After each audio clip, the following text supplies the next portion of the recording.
Hello friends, welcome back to my channel.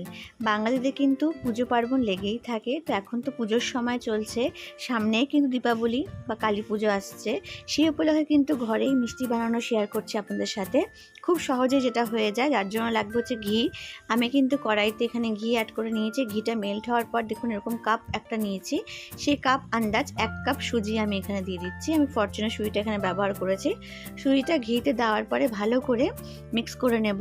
যতটা পরিমাণ ঘি দিয়েছি, চাইলে কিন্তু আপনারা এর থেকেও আরও বেশি ঘি অ্যাড করতে পারেন, কিন্তু আমি এখানে আমার মনে হচ্ছে 1 কাপ সুজি আন্দাজে আমার এতটা ঘি দরকার। তো সুজিটা দেখুন ভালো করে আমি ভেজে নিচ্ছি যাতে কাঁচা গন্ধ না থাকে, এবং গ্যাসের ফ্লেমটা কিন্তু একদম লো করে ভাজতে হবে। 5-6 মিনিট ভাজার পর আমি এখানে দিয়ে দিচ্ছি যে বাজারে কিনতে পাওয়া যায় কোকোনাট, যে ড্রাই কোকোনাটটা, সেটা দিয়ে দিচ্ছি পাউডারটা। আমি চাইলে কিন্তু আপনারা এখানে যে নারকেলটা পাওয়া যায় সেই নারকেলটা কিন্তু কুড়িয়েও দিতে পারেন, গ্রেট করেও দিতে পারেন। তো আমি এখানে পাউডার নারকেলটাই ব্যবহার করছি। সুজি, কিশমিশ ভালো করে আর নারকেল ভাজার পরে কিন্তু আমি দিয়ে দিচ্ছি এখানে যেই কাপে সুজি দিয়েছিলাম সেই কাপ আন্দাজ 1/2 কাপের বেশি একটু চিনি দিয়ে দিচ্ছি। চিনিটা দেওয়ার পরে কিন্তু ভালো করে মিক্স করতে হবে।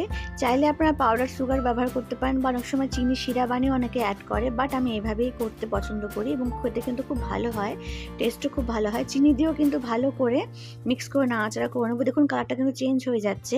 এই সময় আমি এর মধ্যে অল্প অল্প করে দুধ অ্যাড করব। দুধ কিন্তু একবারে অ্যাড করবেন না, প্রথমে 3-4 চামচ অ্যাড করেছি, দেখছি যে কতটা পরিমাণ লাগবে। তারপরে আমি আরেকটু দুধ অ্যাড করেছি। ধরুন এখানে টোটাল 4 চামচের 8 চামচ মতন দুধ রয়েছে, বা ধরুন 1/2 কাপেরও কম দুধ রয়েছে।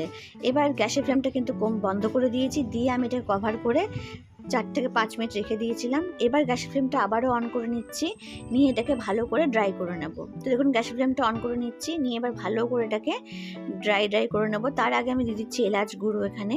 চাইলে আপনার পাউডার এলাচটাও ব্যবহার করতে পারেন, বা ডিরেক্ট এলাচটাও থেতে করে দিতে পারেন। আমি থেতে করে দিয়েছি। দিয়ে এবার যতক্ষণ না কড়াই থেকে লেগে লেগে ছেড়ে আসবে, ততক্ষণ কিন্তু এটাকে আমি কন্টিনিউয়াসলি নাড়তে থাকবো। আর একটু ঘি অ্যাড করে দিলাম এখানে 1 চামচ মতন, দিয়ে এটাকে দেখুন কড়াই থেকে প্রায় ছেড়ে এসছে। এই সময় কিন্তু গ্যাসের ফ্লেমটা অফ করে দেবো। ঠিক এরকমই হবে।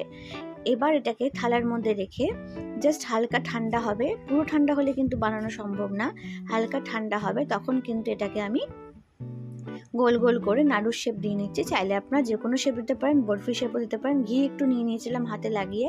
তো এইভাবে আমি সবকটা নাড়ু গড়ে নেব। তো ফ্রেন্ডস, তৈরি হয়ে গেছে ঘরেই খুব সহজেই সুজি বরফি বা সুজি লাড্ডু। সবাইকেই বলবো এভাবে চটজলদি কিন্তু ঘরে অবশ্যই একবার ট্রাই করে বানানোর জন্য। ভীষণ ভালো হয় খেতে।